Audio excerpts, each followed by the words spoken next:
नमस्कार, मी सौरभ कोरटकर. TV9 मराठीमध्ये आपल्या सगळ्यांचं स्वागत. आता आपण बघूया 36 जिल्ह्यांमधल्या 72 बातम्यांचा आढावा.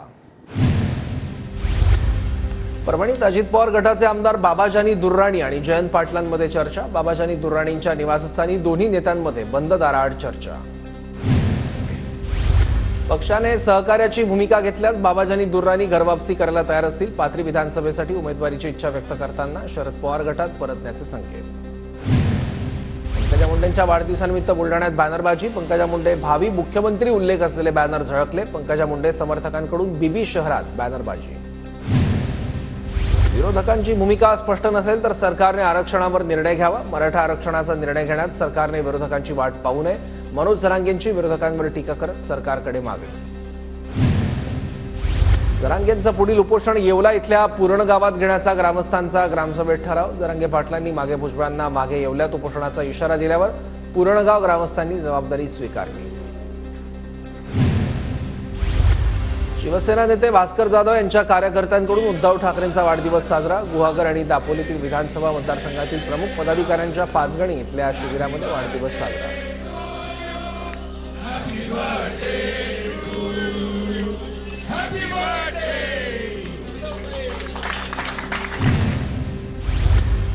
कुडाळ मालवण मतदारसंघावर शिंदे गटाचा दावा. शिवसेनेचा पारंपरिक विधानसभा मतदारसंघ असल्यानं पदाधिकाऱ्यांच्या बैठकीत निर्णय झाल्याची शिवसेना संपर्क प्रमुख रवींद्र फाटक यांची माहिती. अनिल देशमुखांची गाडी भाजपकडून अडवण्याचा प्रयत्न. काल रात्री भाजप कार्यकर्त्यांकडून गाडी अडवण्याचा प्रयत्न झाला. देशमुखांनी फडणवीसांवर आरोप केल्यामुळे कार्यकर्ते आक्रमक.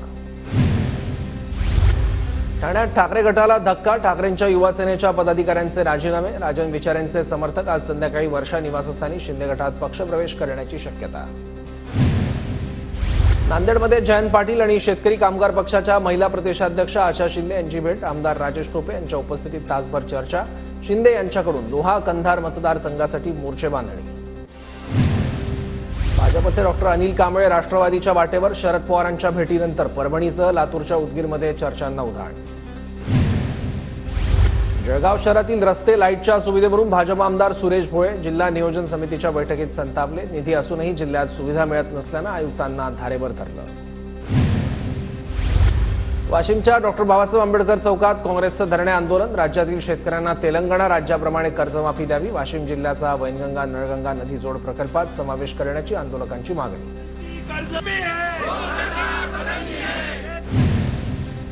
धुळे जिल्हाधिकारी कार्यालयाबाहेर केंद्र सरकारच्या विरोधात काँग्रेसकडून घोषणाबाजी. अर्थसंकल्पात शेतकऱ्यांसाठी भरीव तरतूद नसल्यानं काँग्रेस आक्रमक. सिंधुदुर्गच्या सावंतवाडीमधील गिळे गावातील ग्रामस्थांचं जिल्हाधिकारी कार्यालयाबाहेर उपोषण. कबुलायतदार जमिनींची मोजणी करून वाटप करण्याची मागणी. नांदेडच्या पावडेवाडीत रस्त्यावर मोठ्या प्रमाणात खड्डे. अपघातांची संख्या वाढल्यानं स्थानिक आक्रमक. स्थानिकांची रस्ते दुरुस्त करण्याची मागणी. लातूर मनपा आयुक्तांसमोर भाजप कार्यकर्त्यांचं आंदोलन. महानगरपालिका कचरा व्यवस्थापनात अपयशी ठरल्याचा आरोप करत भाजप युवा मोर्चाच्या कार्यकर्त्यांनी अधिकाऱ्यांच्या टेबलवर साडी, बांगड्या आणि बेशरमाची फुलं उधळली. शिर्डीतील ग्रामस्थांचा साई संस्थांविरोधात आंदोलन. शिर्डीतील ग्रामस्थ आणि व्यावसायिक आंदोलनात सहभागी. साईबाबांच्या मंदिराचा चारही दरवाजे खुले करा, ग्रामस्थांची मागणी. वर्ध्यात पुरामुळे पाणी पुरवठ्याचे स्रोत दूषित झालेल्या गावांना टँकरनं पाणी पुरवठा करा. आमदार रणजित कांबळे यांच्या जिल्हाधिकाऱ्यांना सूचना. पूजा खेडकरच्या आधार कार्ड आणि रेशन कार्डवर वेगवेगळा पत्ता. दिव्यांग प्रमाणपत्रासाठी दिलेलं आधार कार्ड TV9च्या हाती. पूजा खेडकरांना मदत करणाऱ्यांवर फौजदारी गुन्हे दाखल करा. RTI कार्यकर्ते विजय कुंभार यांची मागणी. 24 तासात दिव्यांग प्रमाणपत्र दिलंच कसं? कुंभार यांचा प्रशासनाला जाब. नंदुरबारमधील नवापूर तालुक्याला मुसळधार पावसाचा फटका. 10 तासानंतर रेल्वे आणि रस्ते वाहतूक सुरळीत. उपमुख्यमंत्री अजित पवार यांच्या वाढदिवसानिमित्त कुस्ती स्पर्धेचं आयोजन. 28 जुलैला देशातील नामांकित कुस्तीगिरांच्या उपस्थितीत रंगणार स्पर्धा.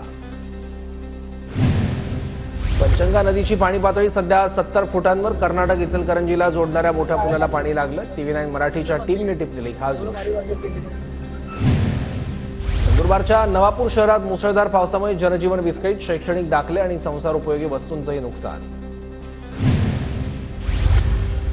रत्नागिरीच्या संगमेश्वर माभळे गावाला मुसळधार पावसाचा फटका. माभळे गावातील रस्त्याला भेगा वाढत जात असल्यानं भूस्खलनाचा धोका निर्माण.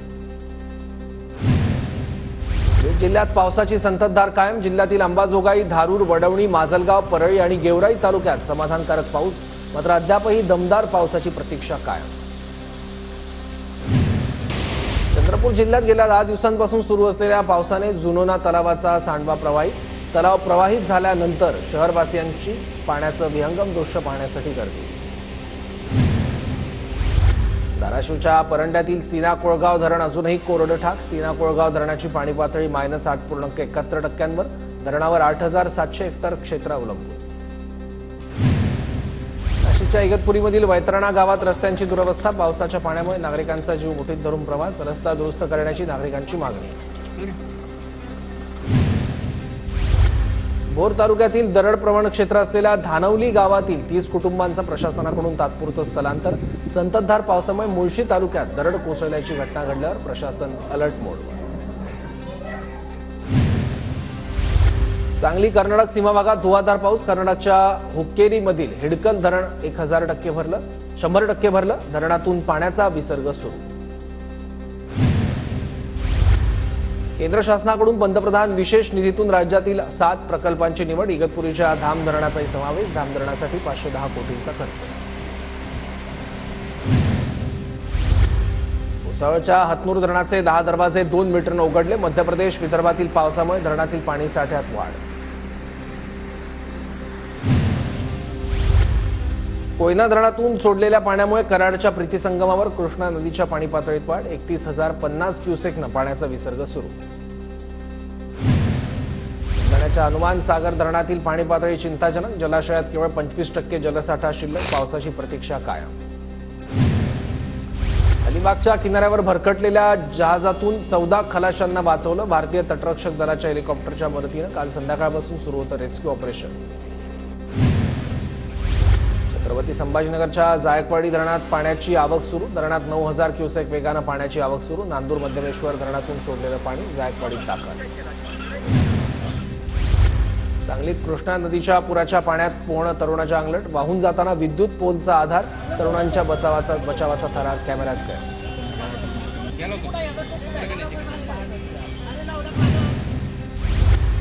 भंडारा जिल्ह्यातील 239 गावांना पुराचा फटका. 17,000 हेक्टरवर पिकांचं नुकसान तर 39,141 शेतकऱ्यांना फटका. गोंदियाच्या अर्जुनी मोरगावमधील निलज जिल्हा परिषद शाळेत 3 विद्यार्थ्यांना विजेचा धक्का. वेळीच वीज पुरवठा खंडित केल्यानं अनर्थ टळला. खासदार शाहू महाराज छत्रपतींकडून पूरस्थितीची पाहणी करण्यासाठी कोल्हापुरातील शिवाजी पुलावरून आढावा. कोल्हापुरात आमदार सतेज पाटलांकडून बापट कॅम्प परिसराची पाहणी. पंचगंगा नदीचं पाणी साचल्यानं बापट कॅम्प परिसरात पाणी. काँग्रेस प्रदेशाध्यक्ष नाना पटोलेंनी लाखांदूर तालुक्यातील पूरग्रस्त गावाला दिली भेट. तातडीनं पंचनामे करून नुकसान भरपाईच्या केल्या सूचना.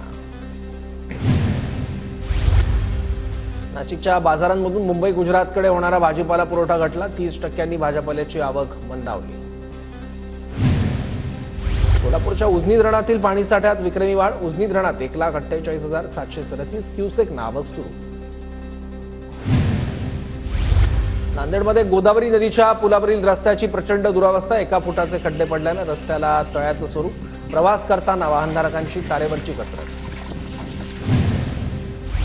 नाशिकच्या मनमाडमधील शांतीनगर भागात रस्त्याची दुरावस्था. खड्ड्यांमुळे अनेक नागरिकांच्या दुचाकी घसरून अपघात. संतप्त नागरिकांनी खड्ड्यात लोळून केला प्रशासनाचा विरोध. जळगावमधील नागपूर ते मुंबई राष्ट्रीय महामार्गावर खड्डे. 2 वर्षातच जागोजागी खड्डे पडल्यानं महामार्गाच्या कामावर प्रश्नचिन्ह. नाशिक जिल्हा रुग्णालयात डेंग्यू चाचणी किटचा तुटवडा. डेंग्यू सदृश्य रुग्णांच्या प्रलंबित अहवालांचा आकडा 958वर. नाशकात डेंग्यूचा उद्रेक असताना प्रशासनाकडून डोळेझाक. बीडच्या माजलगावात एसटी आगारातून ग्रामीण भागात एसटी बस सेवा सुरळीत करा. शरद पवार गटाकडून एसटी महामंडळाकडे मागणी. शाळा महाविद्यालय पूर्ण क्षमतेनं सुरू असताना बस नसल्यानं विद्यार्थ्यांचे हाल. जळगावच्या 40गाव शहरातील जुना मालेगाव रोड परिसरात अनधिकृत अतिक्रमण वाढलं. वाहतुकीसाठी अडथळा ठरणारं अतिक्रमण काढण्याची स्थानिकांची नगरपालिकेकडे मागणी.